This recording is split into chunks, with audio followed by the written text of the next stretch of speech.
Buen día, ¿cómo les va? Buen domingo, ¿cómo va todo? Buen día. Bueno, ahí arrancamos con este taller de hoy sobre dry hopping.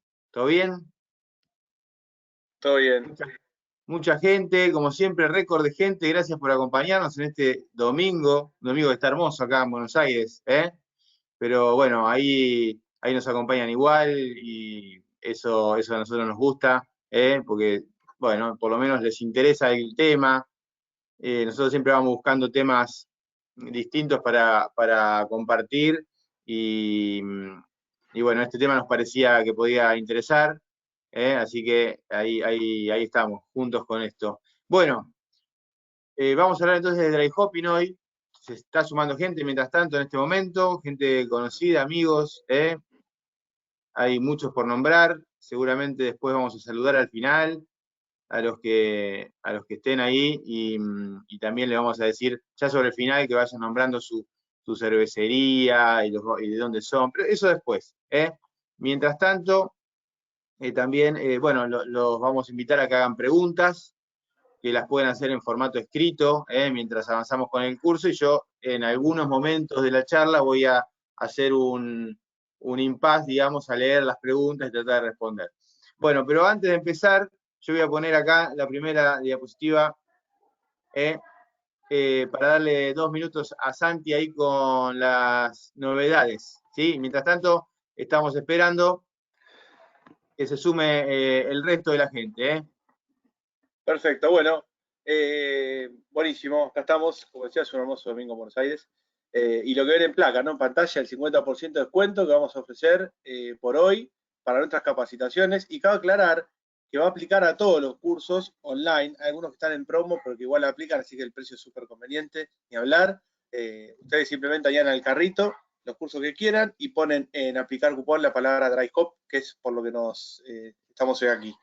Algunas novedades de los cursos que tenemos para octubre. Para el 18 de octubre está la elaboración de vermut, que si lo compras, por ejemplo, hoy, vas a poder ver el proceso en tiempo real y te vas a sumar a la clase online en vivo el 18 de octubre a las 6 de la tarde de Argentina. Después, el 19 de octubre, tenemos el de elaboración de gin, también online en vivo. Y el 25 de octubre, el de carbonatación natural, también online y en vivo.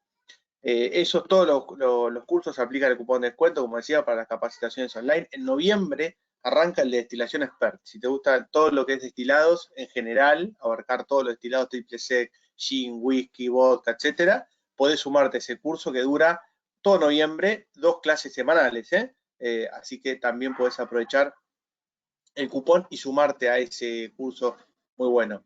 Después, novedades, queríamos informar e invitar al que quiera a ver nuestros planes de membresía. Tenemos 3 planes, el plata, el oro y el platino, donde accedes por un pago mensual a todas las capacitaciones online, a grupos exclusivos de WhatsApp y libros digitales también y asesorías personalizadas dependiendo el plan que elijas. Después tenemos todavía los libros nuestros de cerveza y destilados. Lo puedes buscar en shopelmolino.com.ar, el convito, hacemos envíos a todo el país. Si estás depende de la zona, también del día. Y bueno, esas son un poco las novedades que quería contar. Y los cursos presenciales, no se olviden, estamos dando uno el 21 de octubre de gin y el 28 de octubre de cerveza, ¿no? En la zona sur, en Quilmes, oeste, en la fábrica, en la hermosa fábrica de Nocera Birra, ahí en Carlos Pellegrini y Mosconi. Y como una Donde tenemos nuestro novedad, laboratorio, ¿no? claro, está el laboratorio. Y como una novedad, producto nuevo quizás, que mucho todavía no lo conoce nadie porque salió hace poquito, recién ahora, la experiencia del gin, ¿no? El arte del gin, así lo llamamos, es una jornada donde pueden participar para vivir una experiencia del gin desde el momento que se fabrica hasta poder probarlo y beberlo. Es una experiencia no solo para el que quiera aprender a hacer gin, sino para el que quiera saber de gin, no hacerlo porque por ahí no le interesa saber hacerlo, pero sí aprender todo el proceso como para poder tener más conocimiento sobre esta vida. Así que eso también, estamos ahora, las vacantes están del 17 al 23 de octubre, si quieren nos pueden consultar, le decimos cómo es, pueden ir 1 o 2, depende como quieran, y ahí lo hacemos una jornadita completa, 9 a 15, donde vamos a recorrer toda la parte del gin desde que se hace hasta que se bebe, ¿eh? Con los botánicos, sensorial y demás. Sí, Así no, que eso no, también. Santi, ese no es de 9 a 15, ¿eh? El curso de gin del 21 es de 9 a No, me 15, equivoqué. Sí, esas son 3 horas, perdón. Perdón. claro, 3 horas. Pueden elegir porque el ese no horario es, ustedes no es a un partir curso de de gin, la es una experiencia. experiencia que vienen a hacer su gin, se llevan la botellita, es algo más Gracias por la para un público corrección. Se general, me no para mezclaron que los va a aprender horarios. no para que va a aprender de gin. Bueno, Correcto. estamos entonces, vamos arrancando. Acá ya hay algunos saludos de Julio, dice buen día, muchas gracias por la invitación, siempre es un gusto estar con su seminario. Gracias, Julio. Daniel dice, denme unos minutos que estoy terminando la etapa de lavado, porque también hay gente hoy domingo haciendo su cerveza. Y eso está bueno, que nos vayan compartiendo en qué están. Buenos días, dice Mariano. ¿Cómo estás, Mariano? También colega de nuestra membresía. Acá tenemos muchos amigos. Apareció Ale Pieta, por ahí, ¿cómo anda Ale Pieta desde Mendoza? Bueno, Ale, un colega que ha hecho muchas cosas con nosotros, seguimos haciendo cosas juntos y si él quiere, en algún momento de la charla de hoy le vamos a dar la palabra un ratito, si quisiera, porque tiene mucho por decir ahí también. Ale Pieta, estamos saludando a Carlos, Ariel, Anthony, Andrés, Daniel, Alexander, Guillermo, Fernando. Bueno, mucha gente, como siempre nos acompañan en estos encuentros. Les agradecemos por eso también. Acá dice Mauricio, buenas, acá Impronta Roja Moreno, cocinando un aporte. ¿Cómo va Mauricio? Sí, gran Mauricio, ahí que ha sacado premios con su cerveza también. Bueno, arrancamos entonces con este taller de dry hopping. Vamos a ver qué es el dry hopping y qué persigue. Vamos a intentar charlar esta hora desde todos los niveles de profundidad de lo que es el dry hopping. Vamos a empezar con cosas muy simples como qué es el dry hopping, pero también vamos a meternos en técnicas que nos permitan realizarlo de la mejor forma, tratando de evitar el cuco del dry hopping, que es el oxígeno, y aunque estemos en escala casera, que es complejo, hablar de diferentes tipos de fermentadores, de posibilidades de hacer. Bueno, nosotros tenemos un montón de experiencia en probar diferentes tipos de fermentadores pequeños de todo tipo, hasta por ejemplo fermentar en cornis, como ahí con Ale hemos hecho un montón de pruebas, y hay muchas cosas para hablar sobre eso de los dry hopping dentro de un corny o un barril si fermentamos ahí, porque genera un problema eso. Ya lo vamos a ver. Bueno, el dry hopping es el proceso que consiste en agregar lúpulo en instancias de fermentación, tanto tempranas como tardías. O sea, es agregar lúpulo, se llama dry es seco, pero no tiene que ver con el agregado en fermentación, en frío, digamos, ¿no? Eso porque también está el método de wet hopping, que es agregar lúpulo húmedo. Pero, digamos, dry hopping es agregarlo en fermentación o también en etapa de clarificación en frío. ¿El objetivo cuál es del dry hopping? El objetivo es sumar flavor de lúpulo fresco, que puede ser de diferentes eh, orientaciones del flavor de acuerdo a el tipo de lúpulo que agreguemos o el momento en que se agrega.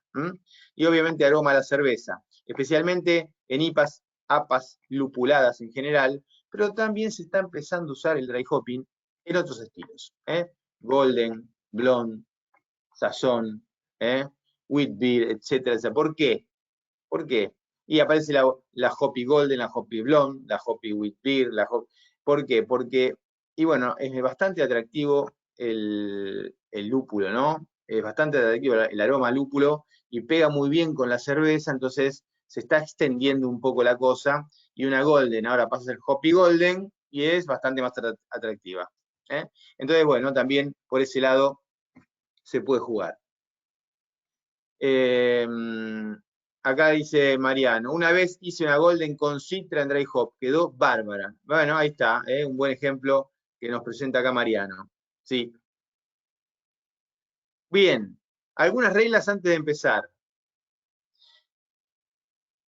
Las adiciones tempranas en fermentación muy activa, o sea, cuando hacemos dry hopping al día 1, al día 2, que hay una actividad muy fuerte de metabólica de las levaduras, podrían causar una pérdida excesiva de aromas debido al stripping por dióxido de carbono. Como hay mucha generación de dióxido de carbono, eso que se va a ir por el airlock se termina llevando muchos aromas. El airlock, cuando uno huele un airlock de una lupulada, aparece un montón de olor a lúpulo. O sea estamos perdiendo muchos aceites que están yendo por ahí y quedan ahí. Entonces, ¿qué pasa? ¿Que no se recomienda entonces esa adición? Bueno, depende. ¿Por qué podría recomendarse una adición temprana si estoy perdiendo aroma? Porque los aromas que se pierden son algunos. Y quizás uno busca los aromas que no se pierden, que son varios que quedan y no se pierden, y entonces en ese caso es mejor porque se pierden otros que no queremos a veces. Entonces todo depende de lo que uno quiera. Lo que tenemos que saber es que se pierden aromas, se van a perder los más volátiles, claramente en esa instancia. Y por otro lado, cuando hacemos dry hopping en esas ediciones tempranas, permitimos que se genere una turbidez más estable. ¿Por qué? Porque en ese momento todavía hay mucha proteína soluble en suspensión. ¿Por qué? Porque la levadura todavía está en suspensión y no se la llevó al fondo del fermentador. Y es necesario que estén esas proteínas solubles para que, si queremos turbidez, si queremos haze, si queremos una hazy IPA, una NEIPA, porque esas proteínas van a dar la turbidez junto con los polifenoles del lúpulo. Ya vamos a hablar de todo eso más en detalle. Pero entonces, con una adición temprana podría lograr un poco más de esa turbidez si es que la busco. Y después también todo lo que es la biotransformación, que vamos a hablar dentro de un rato. Ahora, un momento muy utilizado por las cervecerías es realizar el dry hopping unos puntitos antes de alcanzar la densidad final. Si uno piensa, tiene estimado, previsto, que la densidad final va a terminar en 1008, entonces uno va siguiendo la densidad día a día, y cuando llega a 1020, 1015, por ejemplo, vamos a poner 1020, podría ser un dry hopping. Entonces, ¿qué ocurre? Que todavía va a haber actividad, la levadura ahí va a estar comiendo, y por lo tanto esa pequeña actividad que queda todavía remanente de las levaduras nos va a ayudar a absorber el oxígeno que pueda entrar cuando abrimos la tapa para hacer dry hopping. Ahora bien, tenemos que tener bien en claro, o más o menos en claro, cuál va a ser la densidad final. O sea, tenemos que haber diseñado, porque si lo hacemos para otro estilo, en 1020, y resulta que ese estilo no baja de 1020 porque tiene azúcares no fermentables que no van a ser fermentados y no va a bajar la densidad, o por lo que sea, digamos, vamos a estar cometiendo el error de hacer un dry hopping pensando que la levadura todavía está activa y ya no está activa, quizás. Entonces, bueno, tenemos que tener esto bien claro. Vamos a ver también más adelante que una técnica adicional para sumar a esto y asegurar una actividad de las levaduras es agregar, junto con el lúpulo en dry hopping, un poquito de azúcar. Entonces, eso hay un video en nuestro canal de YouTube cuando hicimos la cuádruple IPA con Ale Pieta, justamente, que está acá. Hay un video de la cuádruple IPA haciendo el dry hopping, le estoy agregando azúcar también. Eso, bueno, en ese caso en particular se buscaba también levantar el alcohol, con lo cual se agregó una gran cantidad de azúcar, 200 gramos en 20 litros. Si uno quiere solamente dar una actividad a la levadura porque no está seguro si la densidad final se ha logrado o no, bueno, con un par de gramos por cada 20 litros está bien y va a alcanzar. Así que podrían tomarlo también como otra estrategia, siempre pensando en el oxígeno que está entrando y no lo queremos. El oxígeno que ingresa a un fermentador de una cerveza lupulada nos mata el lúpulo, claramente. Ayer tuvimos nuestro curso de Homebrew Expert, ayer sábado, y en ese curso yo les comentaba que habíamos hecho una prueba, la voy a resumir porque es más larga la prueba, pero hicimos una prueba con varias APAs lupuladas en fermentadores de plástico, en fermentadores de acero, isobárico, controlado por temperatura, sin control de temperatura, del mismo mosto. O sea, hicimos un split batch de 4. Y con la misma receta, mismo dry hopping, todo. El lupulado, o sea, esa APA en un fermentador de plástico no tiene nada que ver el aroma de esa cerveza, ya está embotellada, con el aroma de la cerveza que estuvo en el isobárico, pequeño. Nada que ver. Y eso es muy interesante para tenerlo en cuenta. Bueno, avancemos, porque todo esto es antes de empezar, dijimos, todavía no empezamos. Dentro de un rato me voy a detener en las preguntas que pueda llegar a ver por ahí. En cuanto a las técnicas, la más utilizada es simplemente abrir la tapa del fermentador y dejar caer el lúpulo dentro. Presenta ventajas y desventajas respecto a colocar el lúpulo en un contenedor. Por ejemplo, la ventaja de colocarlo suelto el lúpulo es que tenemos más área de contacto con la cerveza y hay una extracción mejor, más eficiencia. La desventaja es que tenemos la fibra dando vuelta en el mosto y tenemos que tener, bueno, un fermentador cónico para poder purgar ese lúpulo a los 3, 4 días, 2, 3 días de incorporado, porque si no eso nos va a dar bastante sabor áspero, ¿no? La fibra del lúpulo en contacto mucho tiempo con el mosto. Podría dar. Depende la cantidad de lúpulo que se agregue, depende de qué lúpulo, etc., ¿no? Y la desventaja de agregarlo en un contenedor también es que estoy agregando un elemento extraño al mosto. Además del lúpulo estoy agregando una bolsa, un cartucho. Entonces, bueno, podría ser una desventaja también, ¿sí? Si no está bien limpio, no sé, me quedó sucio, contaminado. Bueno, entonces ahí tenemos el tema de las técnicas. Y hay una técnica muy interesante que es el agregado por hop dropper, obviamente una técnica más cara. No todos tenemos la posibilidad de tener este elemento en un fermentador y además que sea isobárico, porque esto se hace bajo presión. Pero bueno, existe.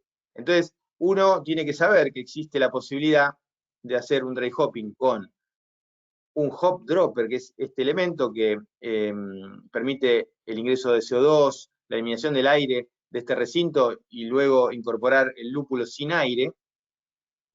Pero bueno, tiene su costo esto también, ¿no? Para tenerlo ahí en cuenta. Acá yo les voy a dejar, miren, la foto y el teléfono de Horacio, un colega, el Horacio de Metalurgia Cervecera, que hace estos fermentadores con... no, el Buda no lo vende, Horacio, que está ahí atrás. Que hace estos hop dropper, bueno, estos fermentadores, como para consultarle a Horacio si quisieran los precios y demás de esto.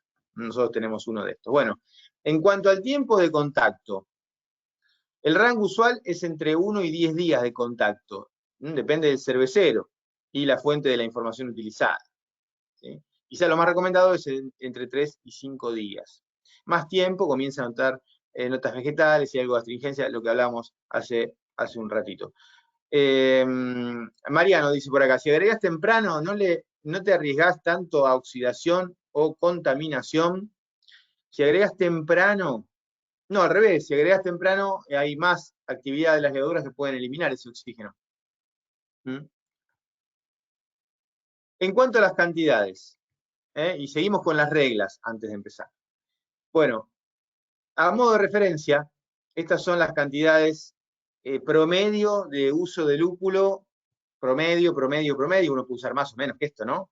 Pero el promedio es este, en tipo APAS, de 4 o 5 de alcohol, entre 2 a 4 gramos por litro de dry hopping, en IPAs, de 6 a 8, en doble o triple IPAs, de 8 a 10, en IPAs de 8 a 20, digamos. Son valores promedios y con doble dry hop en la NEIPA muchas veces, por esto de la turbidez también, y los perfiles del lúpulo.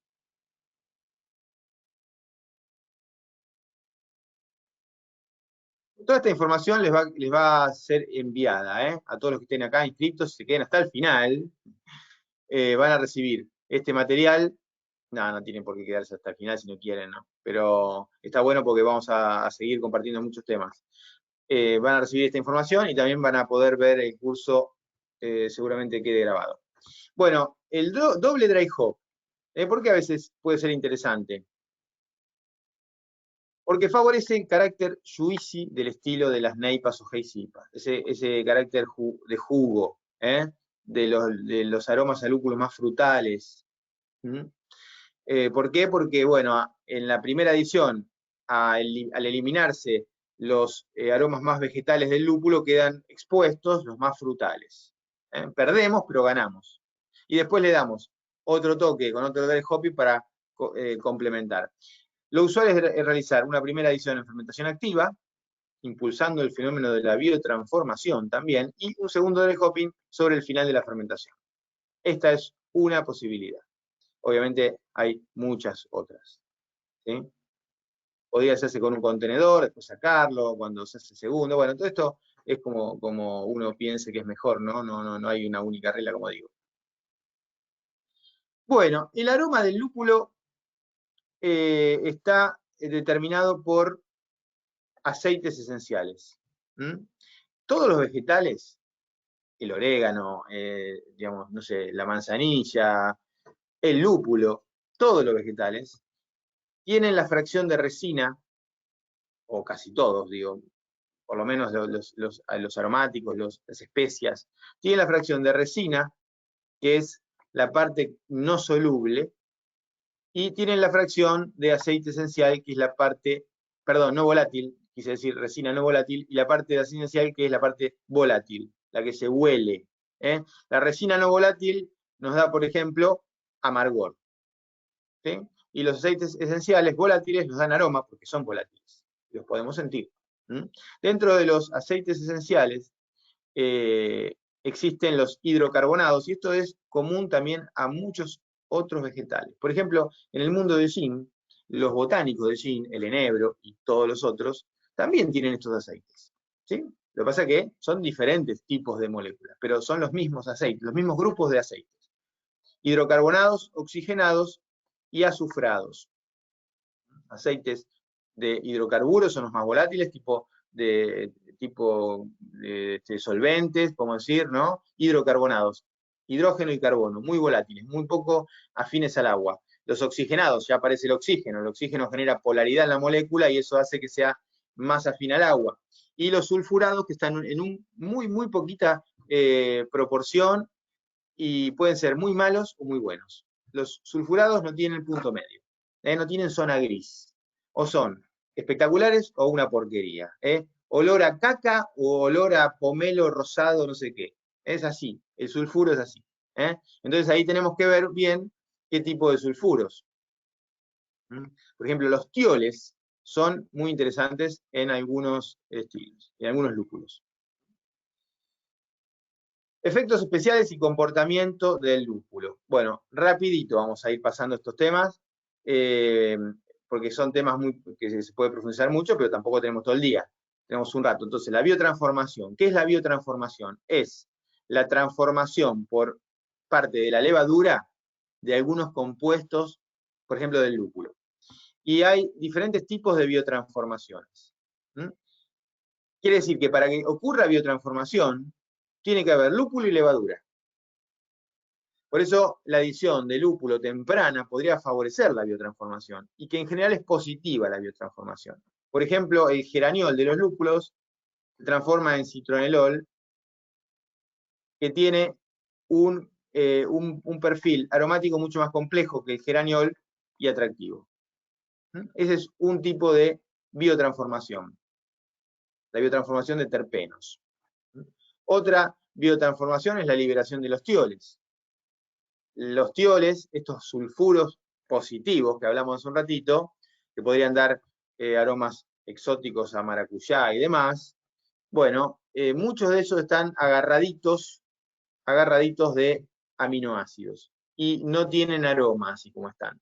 Cuando viene una levadura con una enzima particular, la betaliasa los corta y los libera, y ahí se sienten. Entonces es importante ahí la presencia de esas levaduras. No todas las levaduras tienen esa capacidad. Algunas cepas tienen más capacidad que otras. Entonces todo hace a que tengamos que diseñar nuestra cerveza cuando queremos buscar estas cosas. ¿Qué levadura vamos a usar? ¿Qué lúpulo vamos a usar? ¿Cuáles son los lúpulos que tienen más precursores de tioles? ¿En qué momento los vamos a agregar? Porque si tiene que haber levadura, tiene que ser en un momento temprano, etc. Todas estas herramientas, esta información nos tiene que dar justamente información y herramientas para diseñar nuestra cerveza de la mejor manera. La beta-liasa es la que libera tioles.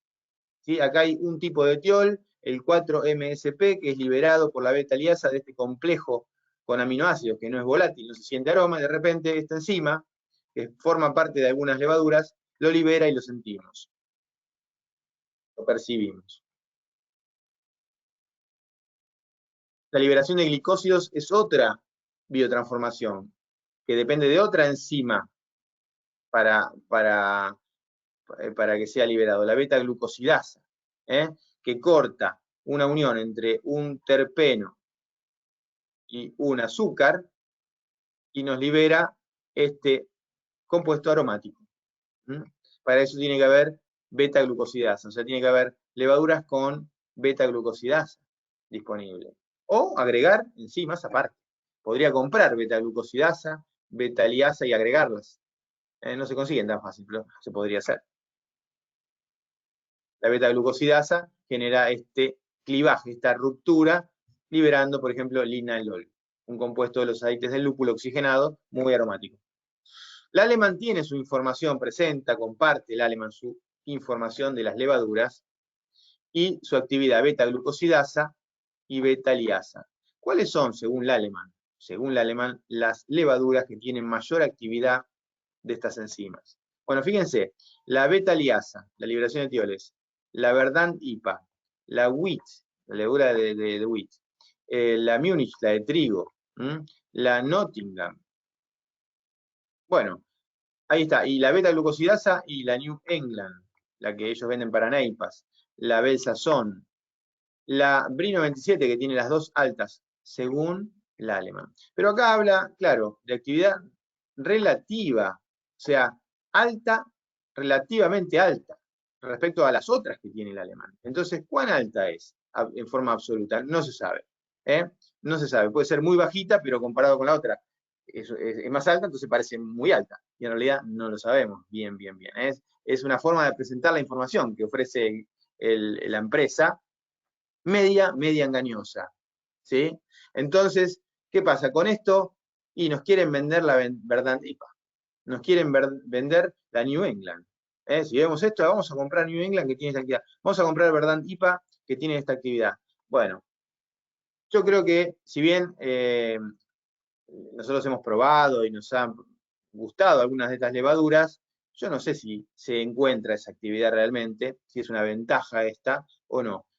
Entonces, lo que tienen que hacer es probar las levaduras, probar los lúpulos, hacer estas pruebas, estas técnicas que hicimos muchas con Ale, que sí, ahí Ale, y ahora si cuando vos quieras y querés comentar algo me avisás, de Smash IPAs o cervezas Smash, o sea, single malt, single hop, Smash.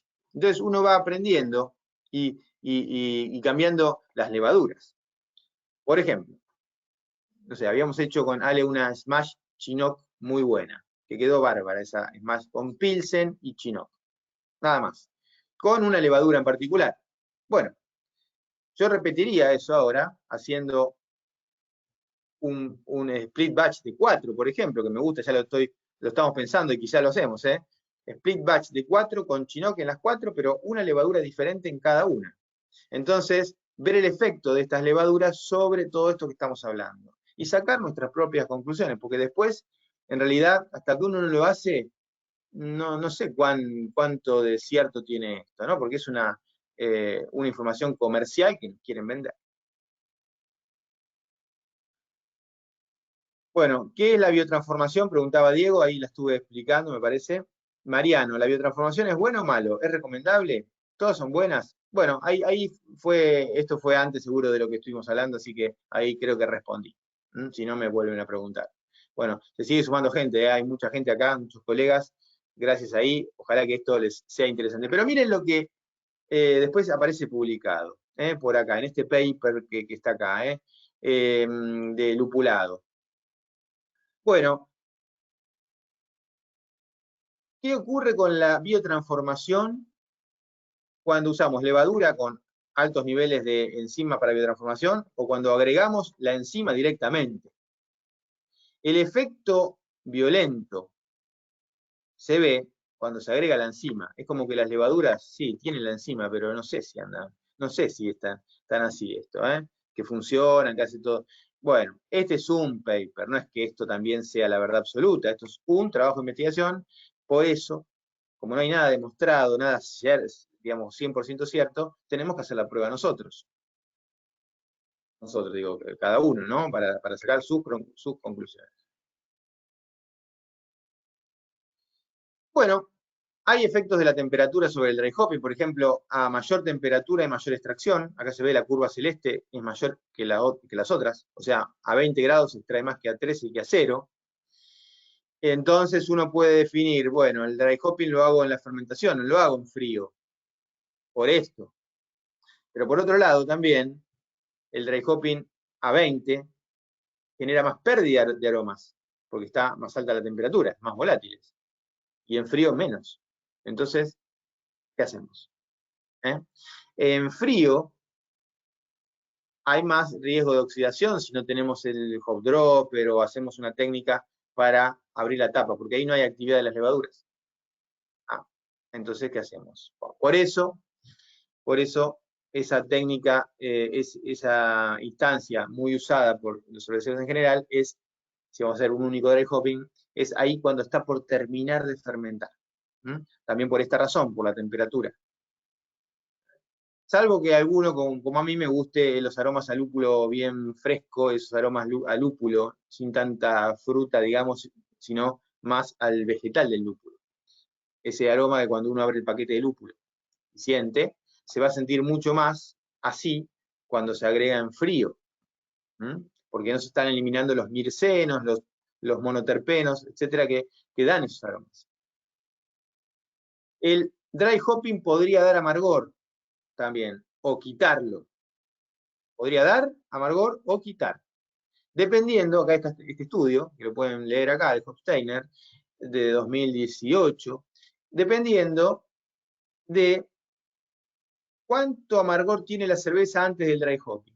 Si la cerveza es muy amarga antes del dry hopping, o sea, altos isoalfa-ácidos, el dry hopping podría quitarme algunos isoalfa-ácidos, porque se le pegan al lúpulo y lo lleva para el fondo y lo saca. En cambio, si hay poco isoalfa-ácido, el dry hopping podría darme amargor porque también aporta compuestos que dan amargor el lúpulo en frío. Cosa que antes no se sabía eso, ¿no? Antes de 2018, por ahí. Pero ahora sí, que se llaman las humulinonas. Estos compuestos dan amargor, un poquito menos que el amargor que da el isoalfácido, pero están presentes en los lúpulos en frío. Así que ahí tenemos este tema. Pueden dar amargor tanto como quitarlo. Fíjense cómo aumentan las humulinonas cuando se hace dry hopping y cómo bajan los alfa-ácidos, los isoalfa-ácidos cuando se hace dry hopping. Acá tienen el paper para buscarlo también en Google, está todo disponible para que lo descarguen y lo lean completo. El dry hopping incrementa el pH. Entonces también podría haber más percepción de amargor, porque a más pH, mayor pH da una percepción más alta de amargor. Por eso también muchas veces se baja un poquito el pH en cocción si vamos a hacer dry hopping. Y acá está, un pound per barrel, más o menos 4 gramos por litro, si no me equivoco, te aumenta 1,5 puntos el pH. Y acá ven también pH como aumenta con el dry hopping, después se estabiliza y a 2 temperaturas diferentes también tiene efecto. O sea, es muy complejo. No es nada, no es simplemente el dry hopping, abro la tapa, tiro el lúpulo y ya está. Miren, estamos hablando ya hace 40 minutos, 35 minutos del dry hopping y todavía falta, fíjense, y obviamente hay mucho por profundizar, la complejidad que esto tiene. Fíjense este gráfico, efecto del pH, el dry hop incrementa el pH y un incremento de pH proporciona una percepción de amargor más alta, como decíamos. Miren este estudio. El pH se va midiendo, el pH va bajando en la fermentación, ¿no? Eso lo conocen. Y de repente se hace dry hopping. Ping, el pH con dry hopping sube acá, sin dry hopping sube un poquito, porque también en la fermentación sin dry hopping hay al final una subidita de pH siempre, un poquito sube ahí, por liberación de autólisis de levaduras que están liberando compuestos que me van a subir el pH, algunos aminoácidos también.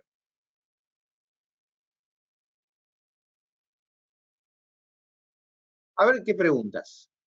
Bueno, aunque sea leo una. Ah, no, estaba Mariano que decía sí respondido. Y no sé si habrá otra, me estoy perdiendo por ahí alguna pregunta por ahora. Bueno, vuelvo en un ratito, cualquier cosa. Efecto de la turbidez. Entonces, nosotros dijimos que si buscamos turbidez estable en una hazy IPA, una NEIPA, conviene hacer un dry hopping instancia temprana, para que haya proteínas solubles. Fíjense, este esquema dice proteína soluble, polifenoles, se unen, se pegotean, y ese pegoteo genera otro pegoteo entre ellas con otras, y otras con otras, y otras con otras. Y se va armando una red de proteína polifenol que da la turbidez estable. Que a veces es un problema y a veces se busca. Es un problema cuando quiero hacer una cerveza clarificada y filtrada y tengo este tema. Entonces ahí por ahí me conviene hacer el dry hopping más tarde para que esto sea de menos impacto. Fíjense que también el dry hopping incrementa los polifenoles según la temperatura. O sea, a diferentes temperaturas de dry hopping tengo diferente extracción de polifenoles también. Con lo cual a una temperatura baja podría ser interesante si uno quiere evitar la turbidez o la astringencia. Todo depende, porque también depende qué polifenoles se extraen. Porque los polifenoles que dan astringencia son otros, son los más pesados.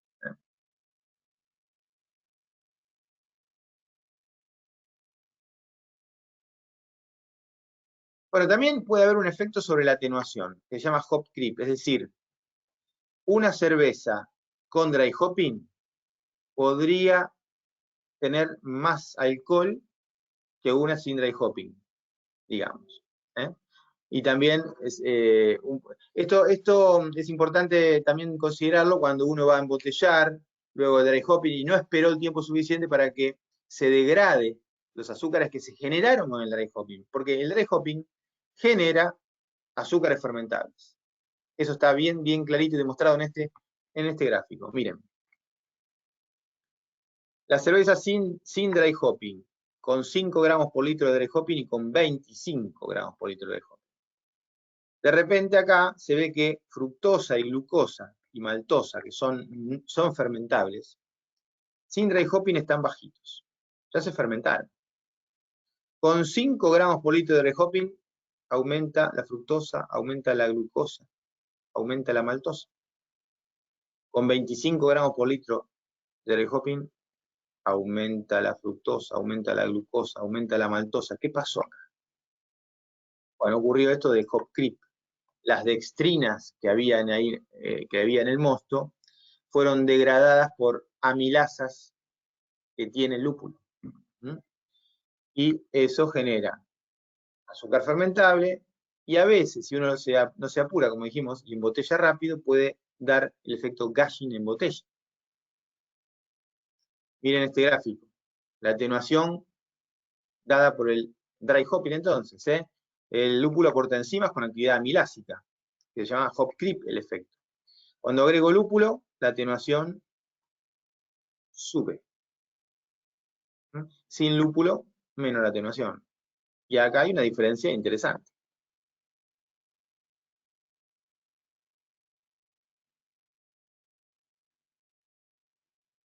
Bueno, son muchos temas, la verdad, muchos temas, pero por lo menos que se lleven alguna idea de todo esto, tenerlo en mente a la hora de pensar y diseñar una cerveza con dry hopping. Efectos sobre la cantidad. También, miren. ¿Qué pasa si agrego 8 gramos por litro de Cascade en dry hopping? El aroma aumenta. Si agrego 2, 4, 8, va aumentando.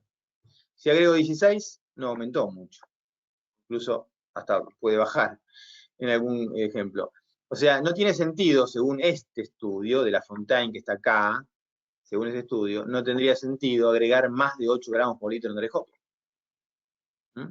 Obviamente esto es un estudio en particular para un lúpulo en particular.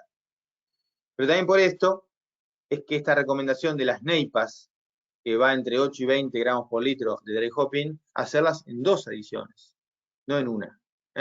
Porque se ve que hay un mal aprovechamiento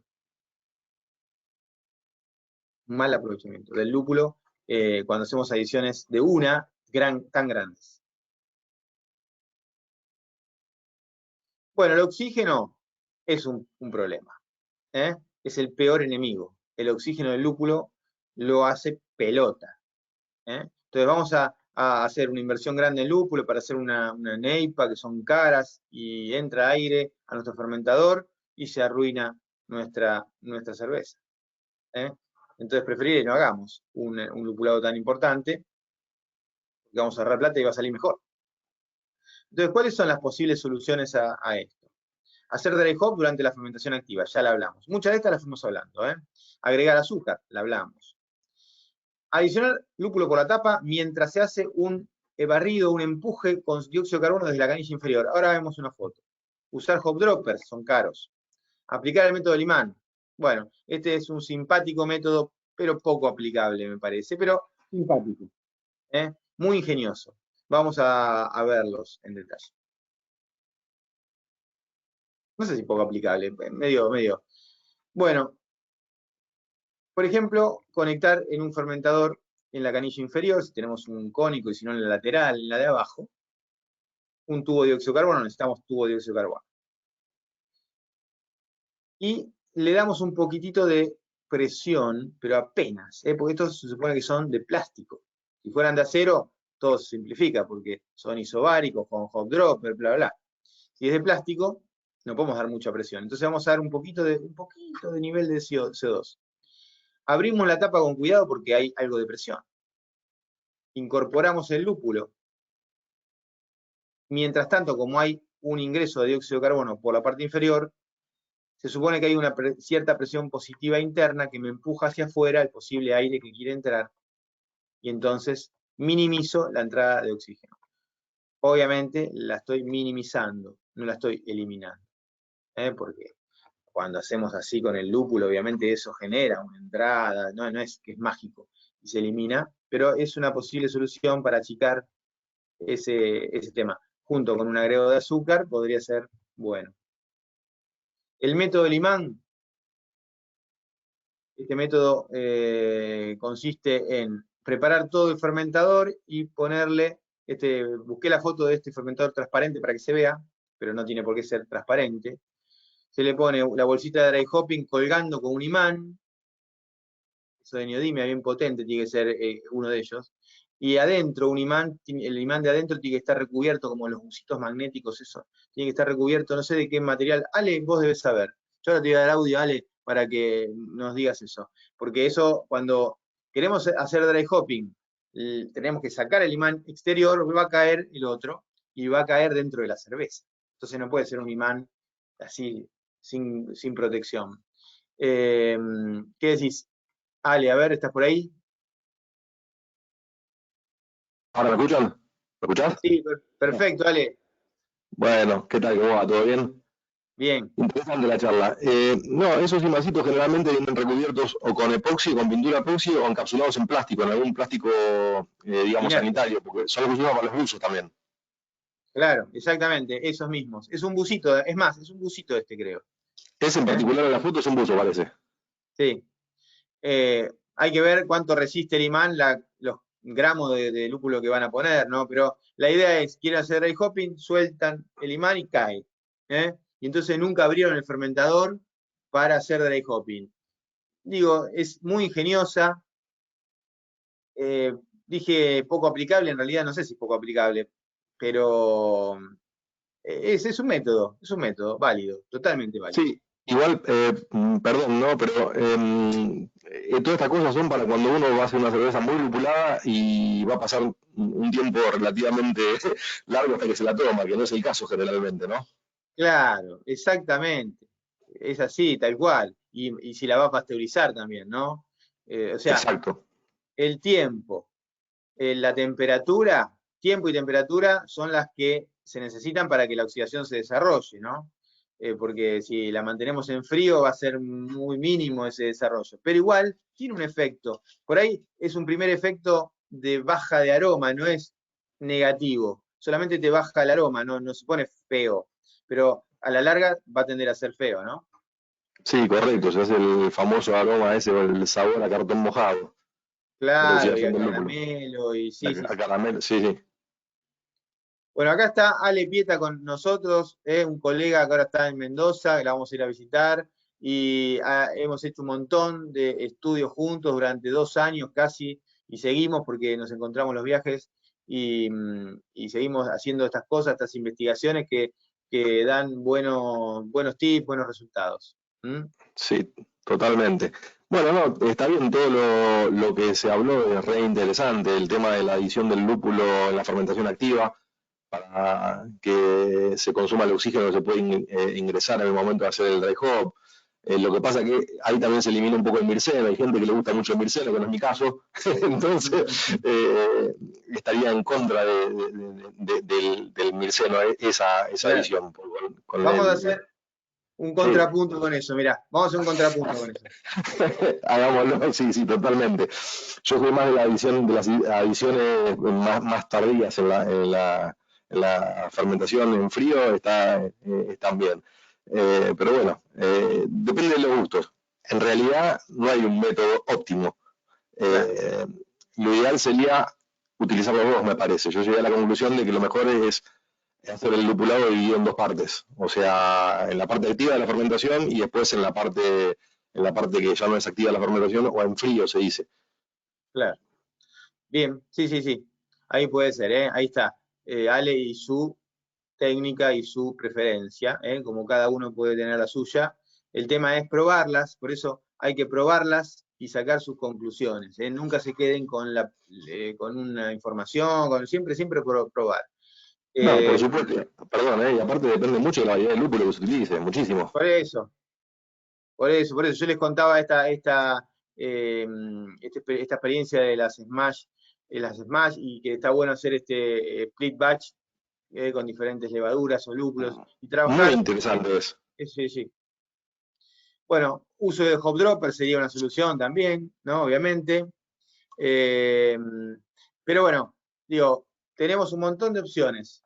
Lo importante es entender un poco la teoría detrás del lúpulo, detrás del lupulado, los conceptos, conocer cada lúpulo, probarlos y luego ir mejorando, ¿no? Uno de entrada es difícil que haga la mejor cerveza de su vida de entrada. Es un trabajo que tenemos que ir haciendo e ir aprendiendo, ¿sí?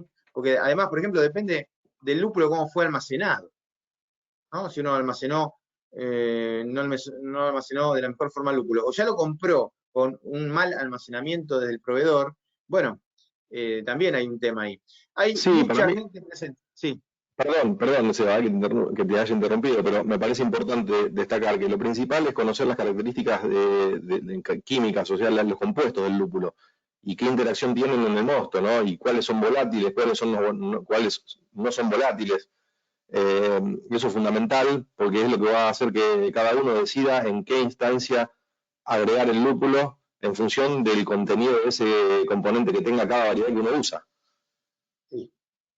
Claro, y esa información la pueden encontrar, por ejemplo, en las webs de los proveedores de lúpulo. ¿Eh? Está la información de los aceites que tienen, hay Sí, información. por ejemplo, no sé si habrá un minutito y hago un comentario rápido. Acá se trata de dry hop, ¿no? Con lo cual se buscarían ciertas variedades de lúpulo para agregar en un dry hop. Otro Claro, es el caso de hacer cervezas de guarda, cervezas de barrica, que se buscan otras características del lúpulo que se utiliza. O sea, que la relación de beta ácidos a alfa ácidos sea más alta, porque los alfas se oxidan y los beta no, o no tanto. Entonces, como va a ser de guarda la cerveza, es interesante que el lúpulo tenga más beta ácido que alfa. O sea, esas claro, cosas hay que verlas en función de lo que uno quiere. exactamente. Eso es parte de lo que es el diseño de la cerveza, ¿no? Algo tan motivante cuando uno dice, a nosotros nos encanta con Ale decir, por ejemplo, bueno, vamos a cocinar la wheat wine. Bueno, pensémosla, ¿no? ¿Qué lúpulo va? ¿En qué momento? O sea, en función de las características de las materias primas, en función de las posibilidades que tenemos de equipo en ese momento o para esa cerveza, ¿no? Entonces, bueno, tratar de hacerlo de esa forma. Quizás uno hace una cerveza al tuntún, tira un lúpulo, y le sale buenísima, bueno, también puede pasar. Pero cuando uno la diseña, la prepara, la piensa, tiene más posibilidades de éxito en menos pruebas, como todo. Yo los voy a... Acá tengo en pantalla el descuento que dejó Santi, Dry Hop, 50%, aprovechenlo, si estaban pensando en algún curso de todos los que nombró Santi al principio, bueno, en la web van a encontrar todo, aprovechen esto, y también nuestro canal de YouTube, si quieren ahí suscribirse, en las redes. Soy Destilador, el Instagram de la parte de destilados que tenemos ahí, también los invitamos. Vamos a terminar dando unos segunditos para que puedan poner, si quieren, de dónde son y cómo se llama su cerveza, y vamos nombrándolos, como hacemos siempre al final de estos cursos que quedan acá. Y si tienen obviamente alguna consulta adicional. Mientras con Ale les decimos también que voy a estar, bueno, visitándolo Ale en diciembre, allá en San Rafael, donde él está ahora instalado, y vamos a ir allá, vamos a dar una charla, una cocción seguramente, así que si hay alguien de Mendoza acá, a ver, si hay alguien de Mendoza, acá dice Anthony, de la cervecería Canes en Lima, Perú. Bueno, bien, ahí Anthony. Guillermo dice, la relación sulfato-cloruro del mosto, ¿afecta en algo la percepción del aroma del lúpulo? Sulfato-cloruro, más que aromático, es más el sabor. Buena pregunta, Guillermo. Hay que estudiar ahí si afectan el aroma. No tengo presente que afecte, pero es lindo para estudiar eso. No sé si Ale, vos tenés algo de eso. No, con respecto al aroma no, con respecto al sabor sí se sabe que cuanto más cloruro, más suave se hace la sensación en la boca. Cuanto más sulfato, más áspera, para las West Coast IPA se usa mucho sulfato con relación al cloruro. Para las East Coast es al revés la relación, más cloruro que sulfato, por ese motivo. Claro. Sí. Bueno, Daniel dice, de Varela, cerveza panza de burro. Vamos, Dani, ahí. Julio, una pregunta ahí que voy a leer media larguita. A ver, dice, el dry hop solo lo hago a partir del 70% de la densidad final, estimada. En ese estadio ya las levas han producido alcohol y se disminuye el riesgo de contaminación. Luego observo, con tu permiso, dice Julio, que el uso de la bolsa para hacer dry hop disminuye la superficie de contacto de la birra con los lúpulos y por ende la eficiencia. Exactamente, sí, Julio, así es. Perfecto, esa es la ventaja que tiene la bolsa o el hop dropper, o no el hop dropper, el canastito que se pone, el filtro ese que se pone de lúpulo inoxidable también. Se queda todo aglutinado el lúpulo ahí. El contenedor dry hopper, sí. Claro, ahí queda todo el lúpulo aglutinado ahí y no es muy poca la superficie de contacto con respecto a la cerveza. Claro. Ahí se pierde eso. Daniel dice, gracias a estas jornadas mejoré mis birras. Bueno, qué bueno eso, ¿eh? Eso nos alegra mucho porque ese es el objetivo. Que podamos mejorar entre todos nuestras cervezas, y que la cerveza artesanal sea siempre mejor, porque eso nos favorece a todos. Bueno, gracias. Entonces ahí hay muchas preguntas por acá también, y lamentablemente no puedo leer todas por una cuestión de, se me pierden y de tiempo, pero yo les agradezco que estén ahí presentes, un montón de colegas, Alejandro, bueno, está Ale, Alessandro, Ana, Andrés, Anthony, Ariel, Brian, otro Brian, Carlos, Claudio, Cristian, Joel, Daniel, David, Diego, Emil, bueno, Enzo, un montón, ¿sí? Mariano que nos saluda por acá. Bueno, hay un montón, manitos levantadas queriendo saludar, quizás. Nosotros los saludamos a ustedes, les agradecemos por haber acompañado. Aprovechen este bonus acá de cupón que dio Santi. Y bueno, nos estamos viendo. No sé si ya le querés agregar algo. No, nada, saludar a todos y bueno, si alguien manda por Mendoza en diciembre, no dude en avisar que vamos a hacer algo interesante acá. Muy bien, ahí estaremos. Gracias, buen domingo, chau, chau. Vamos a, chau.